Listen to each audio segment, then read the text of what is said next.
قائد اعظم کے قابل اعتماد ساتھی اور تحریک پاکستان کے ہیرو سردار عبدالرب نشتر نے اپنی زندگی کے شب و روز کیسے گزارے؟ صوبہ سرحد میں باچا خان کے سرخ پوشوں کا ڈٹ کر مقابلہ کرنے والے اور پاکستان سے الحاق کے لیے ریفرنڈم کو کامیاب بنانے والے سردار عبدالرب نشتر کی پاکستان کے لیے کیا خدمات ہیں؟ تو دوستو، آج کے ویڈیو میں ہم کالا باغ ڈیم منصوبے کے بانی اور سابق گورنر پنجاب سردار عبدالرب نشتر کے ابتدائی ایام سے لے کر ان کی مکمل پیشہ ورانہ زندگی کے بارے میں جاننے والے ہیں۔ پاکستانی تاریخ کی مشہور سیاسی شخصیات کی بائیوگرافی سیریز کی قسط نمبر 30 میں خوش آمدید کہتے ہوئے میں ہوں اتروبہ رضا۔ اس سے پہلے کہ ویڈیو سٹارٹ کریں، سب دیکھنے والوں سے ریکویسٹ ہے کہ ہماری اس ویڈیو کو لائک کر دیں۔ اگر پہلی بار ہمارے چینل پر آئے ہیں تو اسے سبسکرائب کریں اور بیل آئیکن والی گھنٹی دباتے ہوئے آل پر کلک کر دیں۔ اور آپ مجھے انسٹاگرام پر بھی فالو کر سکتے ہیں، جس کا لنک ڈسکرپشن میں دیا گیا ہے۔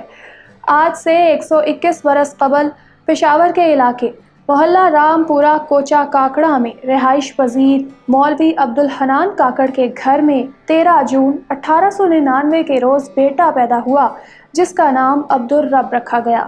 انہوں نے گھر میں رہتے ہوئے قرآن مجید کی تعلیم حاصل کرنا شروع کی، جبکہ وہ ساتھ میں عصری تعلیم بھی حاصل کرتے رہے۔ پشاور نمک منڈی کے مشن ہائی اسکول سے میٹرک کرنے کے بعد عبدالرب نے ایڈورڈ کالج میں ایڈمیشن لیا اور یہاں سے گریجویشن کی۔ پھر وہ علی گڑھ کالج چلے آئے اور یہاں سے انہوں نے وکالت کی۔ وہ طالب علمی کے دور ہی میں شعر و شاعری کیا کرتے تھے اور ان کا تخلص نشتر تھا۔ 1922 میں انہوں نے اپنے چند ہم خیال طالب علموں کے ساتھ مل کر ایک ادبی مجلس مسلم لٹریری سوسائٹی پشاور قائم کی۔ یاد رہے کہ نشتر صرف ان کے نام ہی نہیں بلکہ اب ان کی اولادوں کے نام کے ساتھ بھی جڑا ہے۔ یاد رہے کہ وزیر اعظم عمران خان کی کابینہ میں شامل ڈاکٹر ثانیہ نشتر سردار عبدالرب نشتر کی پوتی ہیں۔ علی گڑھ میں رہتے ہوئے سردار عبدالرب کو تحریک خلافت میں حصہ لینے کا موقع ملا اور وہ مولانا محمد علی جوہر کے قریب رہے۔ انہوں نے صرف تحریک خلافت میں بڑھ چڑھ کر حصہ ہی نہیں لیا بلکہ مولانا کے جوہر خطابت سے پوری طرح مستفید بھی ہوئے۔ تبھی انہوں نے سیاست میں حصہ لینا شروع کیا اور کانگریس پارٹی میں شامل ہو گئے اور انہیں صوبائی کانگریس کی ورکنگ کمیٹی کا ممبر بنایا گیا۔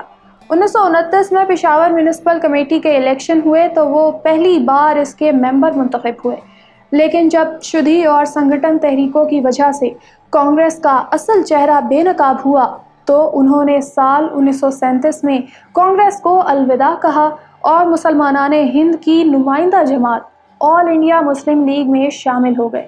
یہ وہ وقت تھا کہ صوبہ سرحد میں باچا خان کا طوطی بولتا تھا اور ہر جانب خدائی خدمت گاروں اور سرخ پوشوں کا غلبہ تھا۔ سردار عبدالرب نشتر نے اس علاقے میں مسلم لیگ کو فعال کرنے میں اہم کردار ادا کیا۔ قائد اعظم محمد علی جناح بھی ان کی صلاحیتوں کے معترف تھے۔ 1943 میں جب سردار اورنگزیب نے صوبہ خیبر پختونخوا میں مسلم لیگ کی حکومت قائم کی تو سردار عبدالرب نشتر ان کے وزیر مالیات بنے۔ یہاں میں آپ کو ایک واقعہ سناتی چلوں کہ سیالکوٹ میں ہونے والے مسلم لیگ پنجاب کے سالانہ اجلاس میں قائد اعظم محمد علی جناح نے انگریزی میں تقریر کی۔ اس کے بعد سردار عبدالرب نشتر کو اس کا اردو میں ترجمہ کرنے کی دعوت دی گئی، چنانچہ آپ نے نہایت فصیح و بلیغ اردو میں اس کا ترجمہ کیا۔ بعد ازاں قائد اعظم نے سردار عبدالرب نشتر کو بلوا کر ان کا شکریہ ادا کرتے ہوئے کہا کہ آپ نے میری تقریر کا رواں ترجمہ کر کے اس کا حق ادا کر دیا۔ سردار صاحب کی ایک خوبی یہ تھی کہ وہ صرف خواص ہی نہیں بلکہ عام ورکروں اور غریب کارکنان کے ساتھ بھی مسلسل رابطے میں رہتے تھے۔ یہی وجہ تھی کہ وہ ڈھاکہ سے لے کر پشاور تک تمام مسلم لیگی کارکنان میں یکساں مقبول تھے۔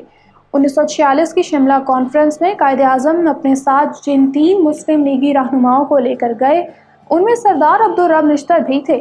قیام پاکستان سے قبل ہندوستان کی عبوری حکومت میں کانگریس اور مسلم لیگ دونوں شریک تھے۔ اس وقت پنڈت جواہر لال نہرو انڈیا کے نائب صدر جبکہ نوابزادہ لیاقت علی خان وزیر خزانہ تھے۔ تب نہرو کیبنٹ میں سردار عبدالرب نشتر ہندوستان کے وزیر مواصلات تھے۔ 14 اگست 1947 کے روز ہمیں آزادی کی نعمت ملی اور پاکستان بن گیا۔